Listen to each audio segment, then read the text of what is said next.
আসসালামু আলাইকুম বন্ধুরা, সব কেমন আছো? আমি একটা এমন সুন্দর ভিউ, প্রাকৃতিক মনোরম পরিবেশে এসেছি।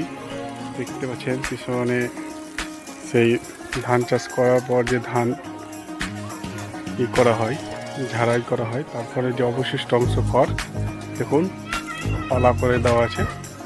তো বেশ ভালোই লাগছে জায়গাটা। আর আমার সেই পেছনের দিকে দেখতে পাচ্ছেন নদীটা কি সুন্দর ভিউ এটা। তো দেখতে পাচ্ছেন খুব সুন্দর লাগছে। তো বাপ বেটা এসছে ঘুরতে। আব্বু কোথায় এসছো? কোথায়?